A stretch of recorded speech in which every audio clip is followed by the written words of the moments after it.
First question is कि what is a functional, right the necessary condition for the existence of the extremum of the functionals. सबसे पहले हम functional की बात करते हैं कि फंक्शनल एक्चुअली होता क्या है। ये डेफिनेशन तेरी नोटबुक में जो तूने नोट्स भेजे थे उसमें लिखी हुई थी कि फंक्शनल क्या होता है। एक स्पेशल टाइप ऑफ फंक्शन होता है दैट टेक्स अ फंक्शन और a vector as its input and returns a real number as a output. देख, इनपुट का क्या मतलब है कि मेरे पास कोई भी एक फंक्शनल है। फंक्शनल क्या होगा कि मैं उसके अंदर जो वैल्यू डाल रही हूँ ना, वो कोई नंबर ना होकर वो खुद एक फंक्शन होगा और रिटर्न में मुझे क्या मिल रहा है, एक नंबर मिल रहा है। मतलब कि मुझे एक फंक्शनल रखने पर एक रियल नंबर रिटर्न में मिल रहा है। रियल नंबर का क्या मतलब है कि वो नेचुरल नंबर भी हो सकता है, होल नंबर भी हो सकता है, रैशनल, इरैशनल, किसी भी टाइप का नंबर हो सकता है। जैसे कि एक डिफरेंस समझने की कोशिश करते हैं। मेरे पास एक फंक्शन है और एक फंक्शनल है, इन दोनों में डिफरेंस समझने की कोशिश करते हैं। मेरे पास कोई भी फंक्शन दिया हुआ है y, जो किसकी फॉर्म में एक्सप्रेस्ड है, x की रिस्पेक्ट में एक्सप्रेस्ड है। तो y को मैं f ऑफ x लिख रही हूँ। f ऑफ x का क्या मतलब था कि y को मैंने x की फॉर्म में रिप्रेजेंट किया है, तो y is equal to x square मैंने यहाँ पर लिया है। ठीक है, अब मैं अगर x की जगह कोई भी नंबर रखती जाऊँगी, जैसे कि मैंने x की जगह 1 रखा, तो y की वैल्यू आ जाएगी 1 स्क्वायर, डैट इज़ 1। सिमिलरली मैं x की जगह कोई और दूसरा नंबर रखूँगी, चाहे वो पॉजिटिव हो, नेगेटिव हो, चाहे वो फ्रैक्शन हो, चाहे वो इरेशनल नंबर हो, तो मुझे रिटर्न में कोई ना कोई नंबर मिलेगा। मतलब कि फंक्शन के अंदर क्या हो रहा है कि एक नंबर रखने पर, इनपुट क्या है, एक नंबर रखने पर मुझे आउटपुट क्या मिल रहा है, एक नंबर ही मिल रहा है। लेकिन फंक्शनल क्या होता है, फंक्शनल के अंदर पहली बात, फंक्शनल की ये हमारे पास एक जनरल फॉर्म होती है।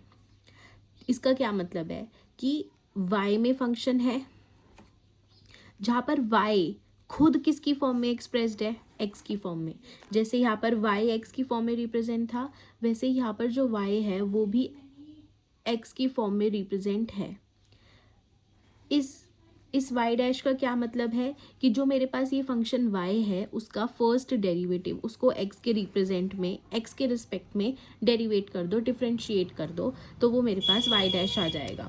तो ये मेरे पास जनरल फॉर्म होती है किसी भी फंक्शनल की।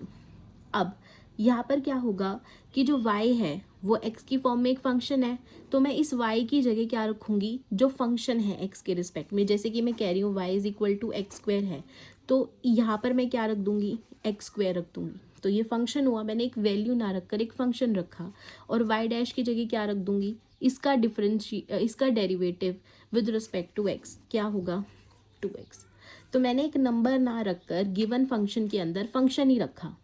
लेकिन जब मैं ये x1 और x2 वैल्यू लास्ट में पुट करूँगी इंटीग्रेट करने के बाद, ये x1 क्या थी, लोअर लिमिट, ये क्या थी, अपर लिमिट। हमने इंटीग्रेशन दो तरीके का पढ़ा था, इनडेफिनेट और डेफिनेट। डेफिनेट में क्या होता था कि हम upper limit minus lower limit रख के सब्ट्रैक्ट कर देते थे।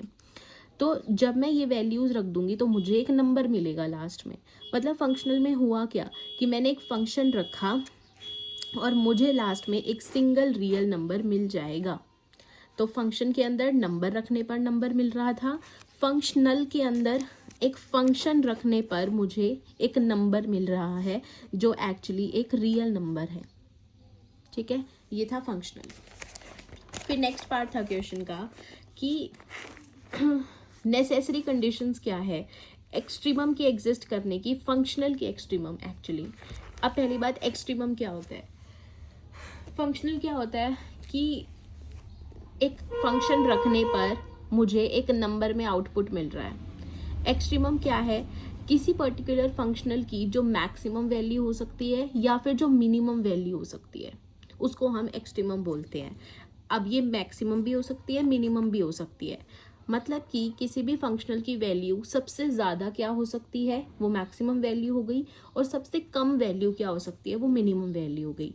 इन दोनों को ही हम क्या बोलते हैं, एक्सट्रीमम बोलते हैं। अब किसी भी फंक्शनल के एक्सट्रीमम एग्जिस्ट करने की कंडीशन क्या है। जैसे कि मेरे पास ये एक फंक्शनल है, इस फंक्शनल की मैक्सिमम या मिनिमम वैल्यू मतलब कि एक्सट्रीमम कब एग्जिस्ट करेगा, जब हमारे पास वो ये कंडीशन सेटिस्फाई करेगा।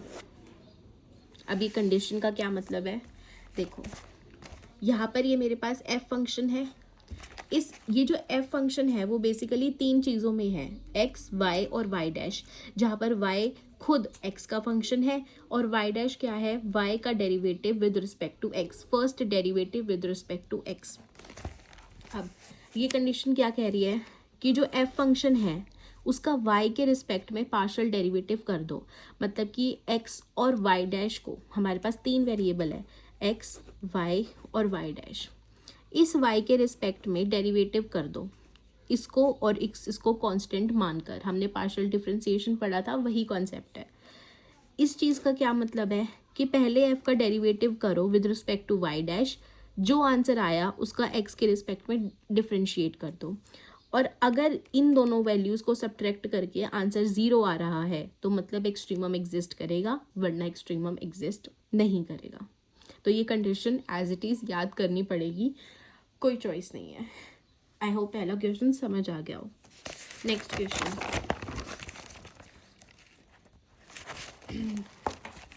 दूसरा क्वेश्चन है, right the Euler's necessary condition for the existence of the extremum of functionals. Euler condition लिखनी है किसी भी फंक्शनल के एक्सट्रीमम के एग्जिस्ट करने के लिए। तो फॉर एग्जाम्पल वही मैंने कोई भी एक फंक्शनल मान लिया जे वाई, जनरल फॉर्म, जिसके अंदर एक्स, वाई क्या है, एक्स का फंक्शन है, वाई डैश क्या है, जो वाई है उसका डेरिवेटिव है विद रिस्पेक्ट टू एक्स। तो मैंने ये एक स्टार्टिंग में फंक्शनल मान लिया।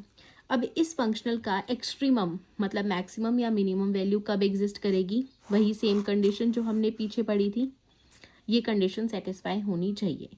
अब इन्होंने आगे बोला है also discuss the particular cases of Euler's equation. ये जो इक्वेशन है ना, इसको हम यूलर्स इक्वेशन बोलते हैं।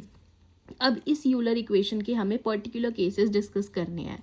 पर्टिकुलर केसेस में क्या होगा, तीन चीज़ें हैं मेरे पास, एक्स, वाई और वाई डैश। हम क्या करेंगे, इन तीनों को एक एक बार हटा देंगे। जैसे पहले केस में एक्स को हटा देते हैं, दूसरे केस में वाई को, तीसरे केस में वाई डैश को। ठीक है, पर्टिकुलर केसेस के लिए हमने क्या किया, एक अलग से फंक्शन सपोज किया। मेरे पास जनरल फॉर्म क्या थी, एफ एक्स वाई और वाई डैश, राइट। यहाँ पर जो चीज़ है इसको और इसको कंपेयर करते हैं। यहाँ पर देखें तो यहाँ पे जो एक्स है उसकी जगह क्या है, टी है, वाई है वहाँ पर क्या है, एक्स है, और जहाँ पर वाई डैश है वहाँ पर एक्स डैश है। तो जो हमारे पास नेसेसरी कंडीशन थी उसके अंदर भी पहले हम सब्सटीट्यूट कर देते हैं। जहाँ पर एक्स है वहाँ पर हम टी रख देते हैं, जहाँ पर वाई है इस इक्वेशन में वहाँ पर हम एक्स रख देते हैं, और जहाँ जहाँ वाई डैश है वहाँ पर हम एक्स डैश रख देते हैं। तो मेरे पास कंडीशन बन जाएगी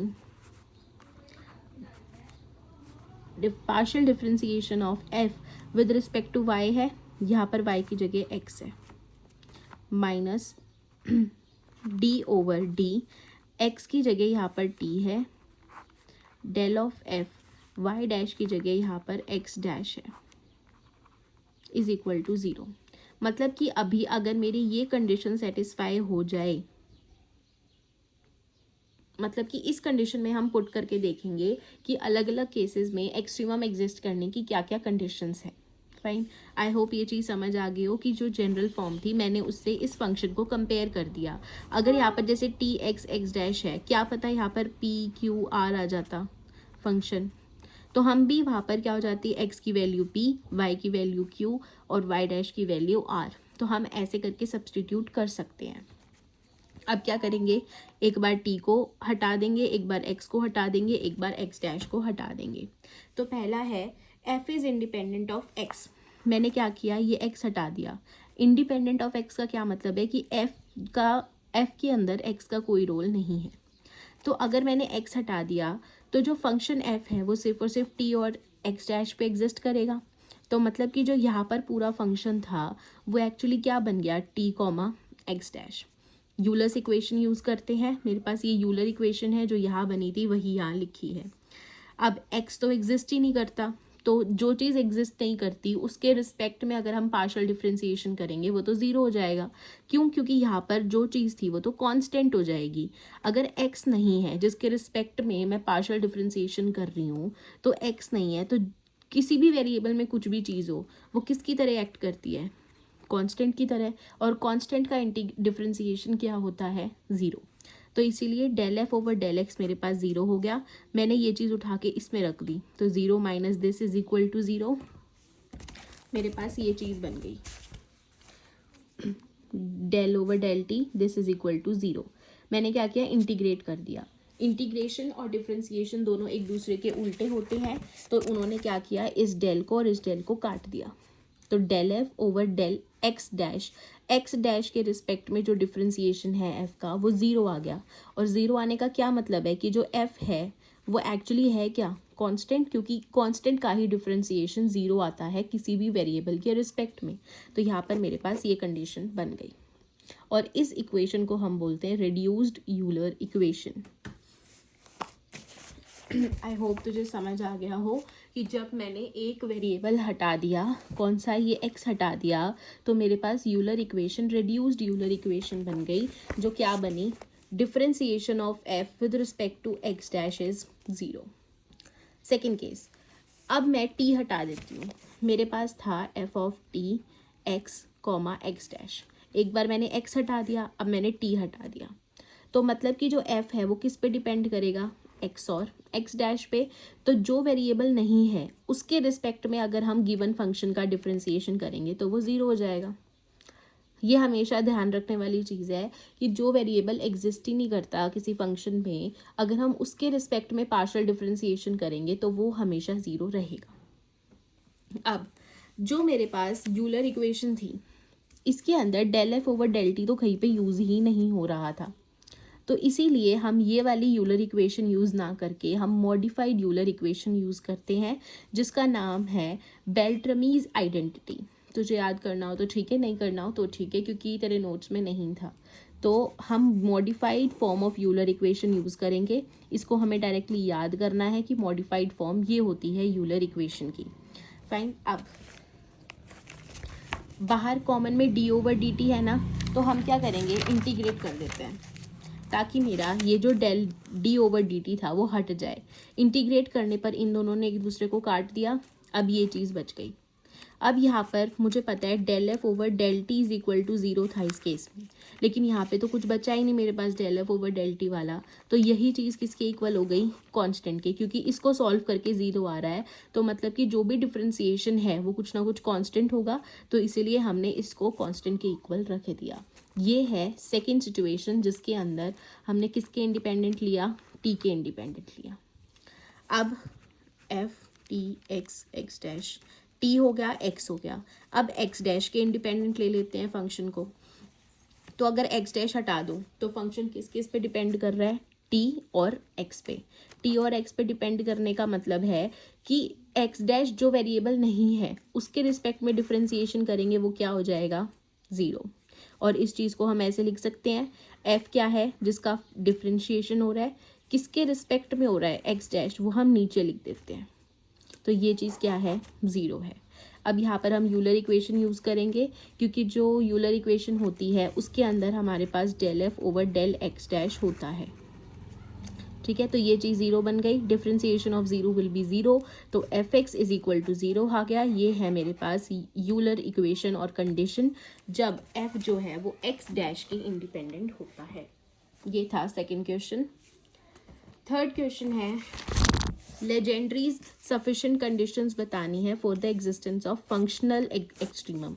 फंक्शनल एक्सट्रीमम वही है कि किसी भी फंक्शनल की क्या मैक्सिमम वैल्यू है, क्या मिनिमम वैल्यू है, वो एग्जिस्ट करने के लिए एक नई सफिशिएंट कंडीशंस है, that is legendary sufficient conditions. वही हम एक फंक्शनल सपोज कर लेते हैं, f of x y y dash, जहाँ पर वाई क्या है, फंक्शन ऑफ एक्स, और वाई डैश क्या है, differentiation of y with respect to x, जिसको हम वाई एक्स भी लिख सकते हैं या फिर सिंपली वाई डैश भी लिख सकते हैं। तो पहली कंडीशन है कि जो हमारे पास गिवन फंक्शन है ना, उसको सबसे पहले यूलर लेग्रेंजी इक्वेशन को सेटिस्फाई करना पड़ेगा। चाहे कोई भी फंक्शनल हो, कैसा भी फंक्शनल हो, उसको यूलर लेग्रेंजी इक्वेशन जो हमने पढ़ी थी वो सेटिस्फाई करनी पड़ेगी। अगर उसने वो कंडीशन सेटिस्फाई कर दी तो अब हम आगे बढ़ेंगे। हम क्या करेंगे, जो मेरे पास ये एफ वाई डैश आया था, एफ वाई डैश का क्या मतलब है, differentiation of f with respect to y dash.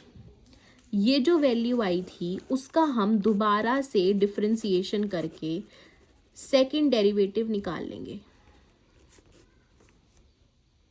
इस टू का क्या मतलब है, डबल डेरिवेटिव। एक बार डिफ्रेंसिएशन करो, जो चीज़ आई है उसका दोबारा डिफ्रेंसिएशन कर दो। तो मेरे पास जो ये चीज़ थी इसका मैं दोबारा से डिफ्रेंसिएशन करके double derivative of f with respect to y dash निकाल लूँगी। अगर इसकी वैल्यू ग्रेटर देन ज़ीरो आई, मतलब कि पॉजिटिव वैल्यू आई, तो वो मिनिमम पॉइंट होगा, और अगर उसकी वैल्यू लेस देन ज़ीरो आई तो वो मैक्सिमम पॉइंट होगा। अब हमारे पास कुछ ये चीज़ लिखी होती है आगे कि जो x है वो x1 से लेके x2 के बीच में लाई करना चाहिए।